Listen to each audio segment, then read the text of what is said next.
আজি মই তোমালোকক এমাইন্সৰ প্ৰিপাৰেশ্যন অফ এমাইন্সৰ বিষয়ে পঢ়াম মানে এমাইন্স কেনেকৈ প্ৰস্তুত কৰিব পাৰি সেইটো জানিম এতিয়া ইয়াত বিভিন্ন ৰুলছ আছে ৰুলছ মানে কি বিভিন্ন মেথড আছে যাৰ জৰিয়তে আমি এমাইন্স প্ৰস্তুত কৰিব পাৰোঁ ওকে এতিয়া আমি ফাৰ্ষ্ট পাম ৰিডাকশ্যন of nitro compounds. এতিয়া আমি নাইট্ৰ কম্পাউণ্ডছৰ পৰা কেনেকৈ এমাইন্স পাম সেইটো বিষয়ে পঢ়িম এতিয়া নাইট্ৰ কম্পাউণ্ডছ মানে কি আছিল নাইট্ৰ কম্পাউণ্ডছ মানে কি আছিল য'ত কি গ্ৰুপ থাকে নাইট্ৰ গ্ৰুপ থাকে এইবোৰ নাইট্ৰ কম্পাউণ্ডছ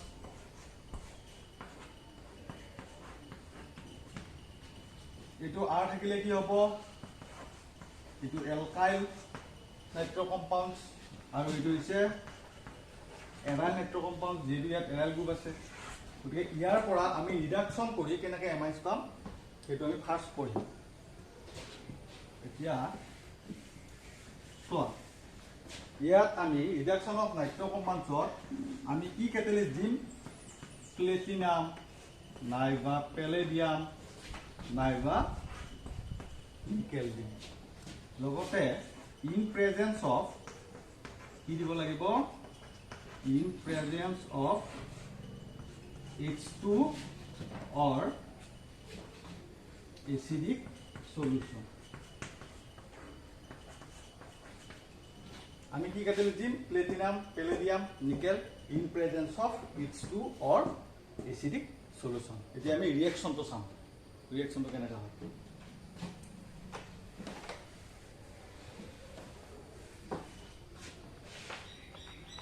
আমি কি ললো ফাৰ্স্ট সাপোজ আমি এইটো কম্পাউন্ড লৈছো নাইট্ৰোবেনজিন কম্পাউন্ডটো লৈছো আমি ইয়াত কি দিম যিকোনো দিব পাৰা প্লেটিনামো দিব পাৰা নাইবা পেলেডিয়াম দিব পাৰা নাইবা নিকেলো দিব পাৰা platinum Palladium nickel in presence of H2 in presence of H2 দিলে কি হ'ব ৰিডাকশ্যন হ'ব ৰিডাকশ্যন হৈ কি প্ৰিপেয়াৰ হ'ব এমাইন্স গতিকে ৰিডাকশ্যন হ'লে কি যোগ হয় হাইড্ৰোজেন যোগ হয় গতিকে NO2 কি হ'ব কনভাৰ্টেড ইনটু NH2 কি পাই গ'লো এতিয়া নাইট্ৰ কম্পাউণ্ডছৰ পৰা আমি এমাইন কম্পাউণ্ডছ পাই গ'লো বুজিলা ঠিক তেনেদৰে তুমি আৰু এটা দিব পাৰা যে কি হৈছে আমি পাইছিলোঁ যে এচিডিক সলিউশ্যন আমি এচিডিক সলিউশ্যন ল'লো আইৰন নাইবা HCl দিলো নাইবা টিন নাইবা HCl দিলো এইটো দিলেও আমি কি পাম এমাইন্স পাম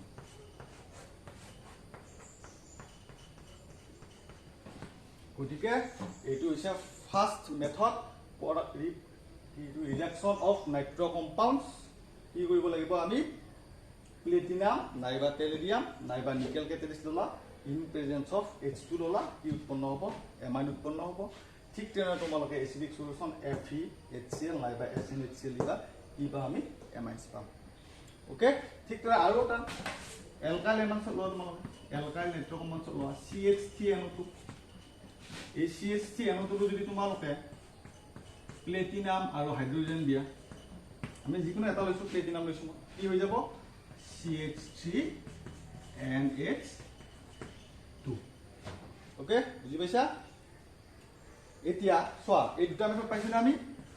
এই দুটা মেথড পাইছো এই দুটা মেথডৰ ভিতৰত কোনটো বেছ মেথড এইটো বেছ মেথড সেকেন্ডটো বেছ মেথড কিহৰ কাৰণে বেছ মেথড সেকেন্ডটো ইয়াৰ কাৰণ হৈছে আমি নাইট্ৰ কম্পাউণ্ডছৰ পৰা এমাইন প্ৰস্তুত কৰোঁতে আমাক লেছ এমাউণ্ট অফ Fe আৰু HCl লাগে এইটো যেটো আমাক কম পৰিমাণে লাগে গতিকে এইটো সেইকাৰণে আমি বেছ মেথড হিচাপে ইউজ কৰিব পাৰোঁ বুজিলা FeHCl আমাক কম পৰিমাণে লাগে সেই তুলনাত প্লেটিনাম হাইড্ৰোজেন আমাক বেছি পৰিমাণে লাগে আমি কম বস্তুৰে আমি যেতিয়া বেছি উৎপন্ন কৰিব পাৰিম সেইটো আমাৰ কাৰণে বেছি বেছ মেথড হয় নহয় গতিকে সেইকাৰণে এই সেকেন্ড পদ্ধতিটো আমাৰ বেছ মেথড বুজিলা এতিয়া আমি নেক্সট মেথড পঢ়িম কেনেকৈ এমাইন্স প্ৰস্তুত কৰিব পাৰি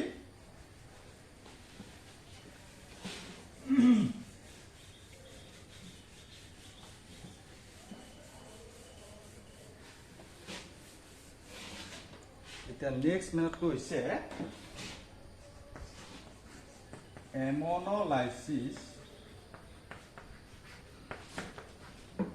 ammonolysis of alkyl halide. এতিয়া আমি ammonolysis মানে কি এটা হেতু প্রথমত আমি অ্যালকাইল হ্যালাইড তোমালোকে চিনি পোৱা অ্যালকাইল হ্যালাইড কি RH এটো এটা অ্যালকাইল হ্যালাইড হয় না অ্যালকাইল গ্রুপত কি লগ লাগি আছে হ্যালাইড গ্রুপ X মানে কি ফ্লোরিন ক্লোরিন ব্রোমিন নাই বায়োডিন হ্যাঁ এতিয়া ফার্স্ট স্টেপত এটা ভালকেইটা স্টেপ আছে এই পদ্ধতিটোত এতিয়া ফার্স্ট স্টেপটো হৈছে আমি ফার্স্ট কি কৰি অ্যালকাইল হ্যালাইডক আমি ফাৰ্স্ট অ্যামোনোলাইসিস মানে অ্যামোনিয়া ফাৰ্স্ট অ্যামোনিয়াৰ লগত ফাৰ্স্ট আমি কি কৰি বিক্ৰিয়া কৰিম ওকে বিক্ৰিয়া কৰিলে কি উৎপন্ন হ'ব চাবা এটা চোৱা যেটো অ্যামোনিয়া আছে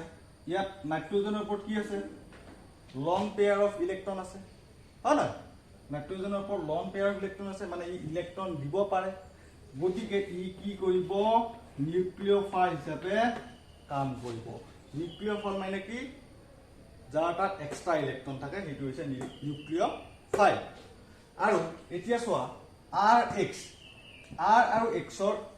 ইলেক্ট্ৰন নেগেটিভিটি কাৰ বেছি নিশ্চয় X ৰ বেছি গতিকে X এ ইলেক্ট্ৰন টানিব নিজৰ ফালে টানাৰ লগে লগে ইটো ডেল্টা পজিটিভ হৈ গ'ল আৰু X টো ডেল্টা নেগেটিভ হৈ গ'ল গতিকে নিউক্লিওফাইলটো কোনটো এটাক কৰিব আৰক নে X নিউক্লিওফাইলটো যেটো ইলেক্ট্ৰন ইয়াত তাত এক্সট্ৰাকে আছে আৰু আৰক ইলেক্ট্ৰন কমি আছে প্লাস ডেল্টা প্লাস চাৰ্জ আছে গতিকে নিউক্লিওফাইলটো এটাক কৰিব আৰক এটাক কৰিব গতিকে আৰক এটা কৰি কি উৎপন্ন কৰিব চাবা প্ৰথমতে লিখিলা R লিখি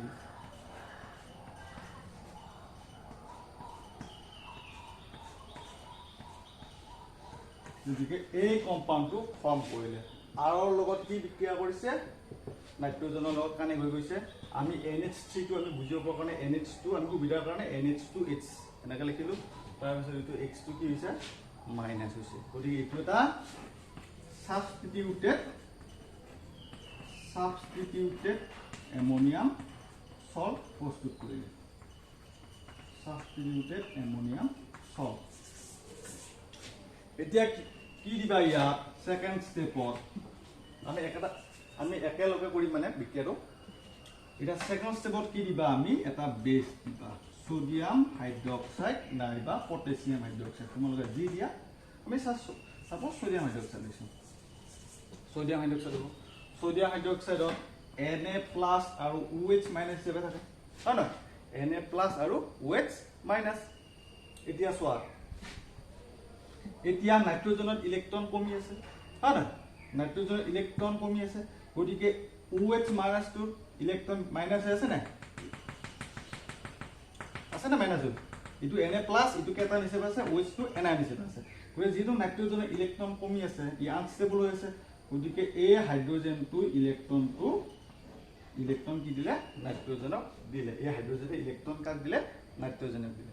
নাইট্ৰোজেনক দিয়াৰ লগে লগে এই OH- কাক এটাক কৰিলে এই H টো এটাক কৰি ওয়াটাৰ হিচাপে বাহিৰ ওলাই গ'ল এই OH- টো H টো এটাক কৰি ওয়াটাৰ হিচাপে বাহিৰ ওলাই গ'ল তাৰপিছত বাকি কি থাকিল X- আৰু Na+ হয় না গতিকে X- ওলাই গ'ল আৰু X- Na+ৰ লগত বিক্ৰিয়া কৰি NaX বাহিৰ ওলাই গ'ল কি বাহিৰ ওলাই গ'ল এই হাইড্ৰোজেনটো ইলেক্ট্ৰন নাইট্ৰোজেনক দিলে দিয়াৰ লগে লগে OH টো H এটা কৰি ওয়াটাৰ বাহিৰ ওলাই গ'ল আৰু এই X টো ওলাই Na ৰ লগত বিক্ৰিয়া কৰি NaX বাহিৰ ওলাই গ'ল গতিকে থাকিল কি লাষ্টত কম্পাউণ্ডটো RNH2 হয় না এইটো কি ডিগ্ৰী এমাইন 1 ডিগ্ৰী এমাইন কিহৰ কাৰণে নাইট্ৰোজেনৰ লগত দুটা হাইড্ৰোজেন আছে গতিকে এইটো হৈছে 1 ডিগ্ৰী এমাইন এতিয়া আমি ইয়াত RH টো এক্সিস পৰিমাণে লৈছো বেছি পৰিমাণে লৈছো এক্সিস এটা চোৱা 1 ডিগ্ৰী এমাইনত নাইট্ৰোজেনৰ ওপৰত লন পেয়াৰ আছে হয় না নাইট্ৰোজেনৰ ওপৰত লন পেয়াৰ আছে গতিকে লন পেয়াৰ থকাৰ লগত আমি ফাৰ্দাৰ RH ৰ লগত ই আকৌ কি কৰিব ৰিয়েক্ট কৰিব গতিকে চোৱা ফাৰ্ডাৰ ৰিয়েক্ট কৰিলে কি হ'ব চোৱা আকৌ RX আকৌ ফাৰ্ডাৰ RNH টোৰ লগত বিক্ৰিয়া কৰিলে যেটো আমি এক্সিস পৰিমাণে লৈছো এতিয়া চোৱা এতিয়া একে নিচিনা R আৰু X ৰ ইলেক্ট্ৰন নেগেটিভিটি বেছি গতিকে X এ ইলেক্ট্ৰন টানিলে এতিয়া যেটো এটো নাইট্ৰজেনৰ ওপৰত কি আছে লন পেয়াৰ আছে গতিকে এটো নিউক্লিওফাইল হিচাপে কাম কৰিব গতিকে এই নাইট্ৰজেন এটাক কৰিব আৰক এটাক কৰিব হয় নহয় R আৰু X ৰ ইলেক্ট্ৰন নেগেটিভ হৈছে ইলেক্ট্ৰন টানিলে আৰু নাইট্ৰজেন এটাক কৰিলে আৰক এটাক কৰিলে কি উৎপন্ন হ'ব চোৱা R এইটো R তাৰপিছত কি আছে এইটো NH প্লাস ইয়াত এটা কৰিলে R আৰু এইটো X মাইনাস বাইৰে লিখি দিছো X মাইনাস চোৱা R NH টো আমি এনেকা লিখিছো সুবিধাৰ কাৰণে নাইট্ৰজেন এটা কৰাৰ নাইট্ৰজেনৰ ওপৰত কি প্লাস চিহ্ন আহিব ইয়াত আৰু এটা কৰিছে আৰু X মাইনাস টো বাইরে আমি মাইনাস এ লিখিছো বাইরে লিখি দিছো এইটো এটা সল উৎপন্ন হ'ল ওকে এতিয়া কি হল ইয়াত যদি আমি ফাৰ্ডাৰ কি দেও সোডিয়াম হাইড্ৰক্সাইড দেও ইয়াত যদি আমি ফাৰ্ডাৰ সোডিয়াম হাইড্ৰক্সাইড দেও কি উৎপন্ন হ'ব ফাৰ্ডাৰ সোডিয়াম হাইড্ৰক্সাইড একে Na প্লাস আৰু OH মাইনাস নাইট্ৰজেনৰ ওপৰত ইলেক্ট্ৰন কমি আছে না নাই গতিকে হাইড্ৰজেনটো ইলেক্ট্ৰন দিলে ইয়াৰ লগতে OH টো আকৌ হাইড্ৰজেন এটাক কৰিলে আৰু Na প্লাস টো X মাইনাস টো আকৌ বাহিৰ ওলাই কি উৎপন্ন হ'ব হেই লিখি লৈছা না কি উৎপন্ন হ'ব ইয়াত চোৱা কি উৎপন্ন হ'ব R NH R ইয়াৰ প্লাস চিহ্নটো গুচি গ'ল RNH R প্লাস ইয়াত কি বাহিৰ ওলাই গ'ল NaX আৰু ওয়াটাৰ বাহিৰ ওলাই তাহলে এইটো কিমান ডিগ্ৰী এমাইন হ'ল 2 ডিগ্ৰী এমাইন আমি কি পালো 1 ডিগ্ৰী এমাইন পালো 2 ডিগ্ৰী এমাইন পালো ইয়াৰ ওপৰত নাইট্ৰজেনৰ ওপৰত লং পেয়াৰ ইলেক্ট্ৰন আছে গতিকে ই ফাৰ্ডাৰ আকৌ RX ক এটাক কৰিব এইখিনি তোমালোকে লিখি লোৱা তাৰ পিছত আমি আকৌ ৰিঅ্যাকচনটো ইয়াৰ পৰা ষ্টাৰ্ট কৰিম নেক্সট ইয়াত লিখিলে আমি নেক্সট আৰম্ভ কৰিম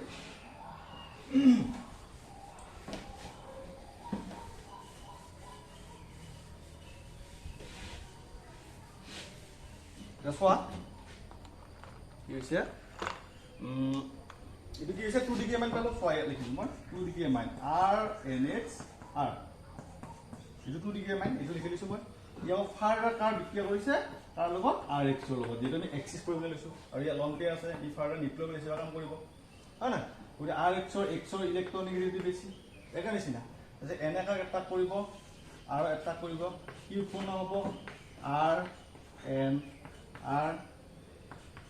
R H plus ইয়ে বাহিৰত X minus তাৰপিছত আকৌ ইয়াত কি দিলা তোমালোকে সোডিয়াম হাইড্ৰক্সাইড দিলা তো সোডিয়াম হাইড্ৰক্সাইড দিলে এই H2 ইলেক্ট্ৰন ইয়াক দিলে দিয়াৰ লগতে ওয়াটাৰ বাহিৰ ওলাই গ'ল NaX ক বিক্ৰিয়া কৰি NaX বাহিৰ ওলাই গ'ল বাকি কি থাকিল ইয়াত R N R আৰু R তো এইটো কি পালা তোমালোকে কি ডিগ্ৰী এমাইন 3 ডিগ্ৰী এমাইন গতিকে তোমালোকে এমোনোলাইসিস অফ এলকাইল হেলাইডছত কেইটা এমাইন পালা তিনিটা এমাইন পালা ফার্স্ট পাইছিলা 1 ডিগ্ৰী এমাইন সেকেন্ড পাইছিলা 2 ডিগ্ৰী এমাইন থাৰ্ড পালা কি 3 ডিগ্ৰী এমাইন গতিকে যেহেতু আমি ইয়াত 1 ডিগ্ৰী 2 ডিগ্ৰী 3 ডিগ্ৰী তিনিটা এমাইন পাইছো গতিকে এমাইন প্ৰস্তুত কৰিবলৈ এইটো বেস মেথড যেহেতু আমি তিনিটা পাইছো প্ৰডাক্ট গতিকে এইটো আমি কি মেথড হিচাপে ব্যৱহাৰ কৰোঁ বেস মেথড এমাইন প্ৰস্তুত কৰিবলৈ এমোনোলাইসিস অফ এলকাইল হেলাইডটো আমি ব্যৱহাৰ কৰিব পাৰোঁ যেহেতু আমি 1 ডিগ্ৰী 2 ডিগ্ৰী আৰু 3 ডিগ্ৰী তিনিটা এমাইন পাইছো ওকে ওকে এতিয়া আৰু ইয়াত কেইটামান কথা জানিবলগীয়া আছে যে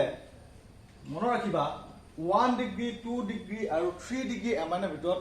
সকলোতকৈ মেজৰ প্ৰডাক্টটো হৈছে মেজৰ মানে সবতকৈ বেছি উৎপন্ন হ'ব গতিকে মেজৰ প্ৰডাক্টটো কোনটো যদি কোৱেশ্চন আহে পৰীক্ষাত 1 ডিগ্ৰী এমাইন 1 ডিগ্ৰী এমাইনটো হৈছে মেজৰ প্ৰডাক্ট। মেজৰ প্ৰডাক্ট হৈছে 1 ডিগ্ৰী এমাইন। মনত ৰাখিবা। এতিয়া আৰু এটা কথা জানিবলগীয়া আছে, মনত ৰাখিবা দেই, এইটো চবতকৈ বেষ্ট মেথড, যিহেতু 1 ডিগ্ৰী 2 ডিগ্ৰী 3 ডিগ্ৰী উৎপন্ন হৈছে আৰু লগতে মেজৰ প্ৰডাক্ট কোনটো 1 ডিগ্ৰী এমাইনটো বেছিকৈ উৎপন্ন হয়, সেইকাৰণে মেজৰ প্ৰডাক্ট হিচাপে জনা হৈছে। অ'কে, এতিয়া চোৱা, এতিয়া Rxৰ আমি ৰিয়েক্টিভিটি চাম। ৰিয়েক্টিভিটি লাষ্ট টপিক আজিলৈ Rxৰ ৰিয়েক্টিভিটি চাম।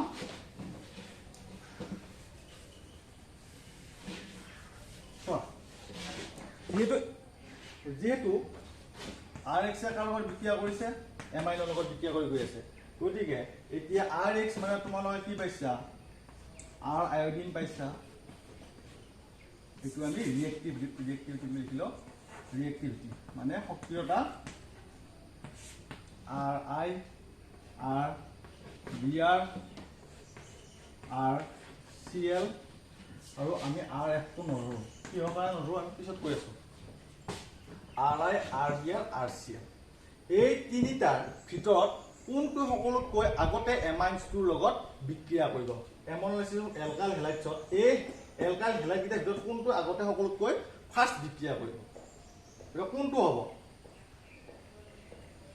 কোনটো হ'ব চোৱা, সকলোতকৈ বেছি কোনে ফাৰ্ষ্ট বিক্ৰিয়া কৰিব? R আয়োডিন, তাৰপিছত Rbr, আৰু সকলোতকৈ স্লো বিক্ৰিয়া কৰিব Rcl। Why? Because চোৱা, তোমালোকে চোৱা, ক্লৰিন, ব্ৰমিন, আয়োডিন সকলোতকৈ ডাঙৰ সাইজ কোনটো? সাইজ কোনটো ডাঙৰ? নিশ্চয় সাইজ কাৰ ডাঙৰ? আয়োডিনৰ ডাঙৰ, চবতকৈ ডাঙৰ আয়োডিন, তাৰপিছত ব্ৰমিন অলপ সৰু, তাৰপিছত ক্লৰিনৰ। গতিকে এই যিহেতু আয়োডিনটো ডাঙৰ, সাইজটো ডাঙৰ, গতিকে এই সাইজটো ডাঙৰ হোৱাৰ লগে লগে ইহঁতৰ মাজত বন্ড লেংথডাল কাৰ বাঢ়িব?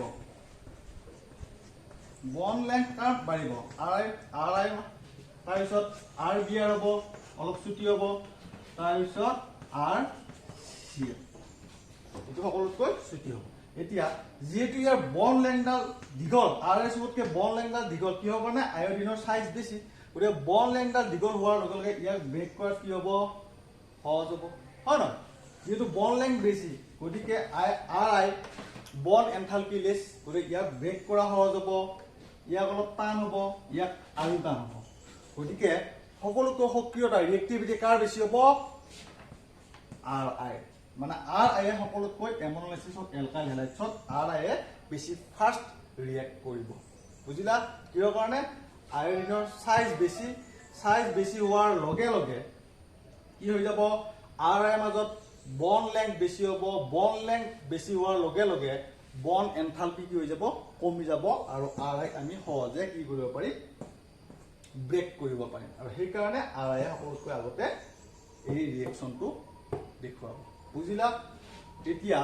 Rf কিহৰ কাৰণে দেখুৱাম? ক্লৰিন সকলোতকৈ সৰু, সৰু হোৱাৰ কাৰণে ইয়াৰ বন্ড এনথালপি কি হৈ যায়? Bond enthalpy is too high. ইয়াৰ বন্ড এনথালপি বহুত বেছি হোৱাৰ কাৰণে আমি Rfক কি কৰিব নোৱাৰো? ব্ৰেক কৰিব নোৱাৰো। সেইকাৰণে Rf এই বিক্ৰিয়াত ইউজ কৰা নাযায়। পৰীক্ষাত আহে কুৱেশ্যন, তোমালোকে মনত ৰাখিবা এইটো। ৰিয়েক্টিভিটি কাৰ বেছি? গতিকে চবতকৈ ৰিয়েক্টিভিটি কাৰ বেছি? Ri বেছি, তাৰপিছত কম Rbr, সকলোতকৈ কম Rcl। কিহৰ কাৰণে? আয়োডিনৰ তোমালোকে লিখিবা, আয়োডিনৰ সাইজ ডাঙৰ, সাইজ ডাঙৰ হোৱাৰ লগে লগে Ri মাজত যিটো বান্ধনি দৈৰ্ঘ্য বন্ড লেংথ বেছি হৈ যায়, বেছি হোৱাৰ লগে লগে বন্ড এনথালপি কমি যায়, কমাৰ লগে লগে ইয়াক সহজে ভাঙিব পৰা যাব বা ব্ৰেকডাউন কৰিব পৰা যাব। ঠিক আছে?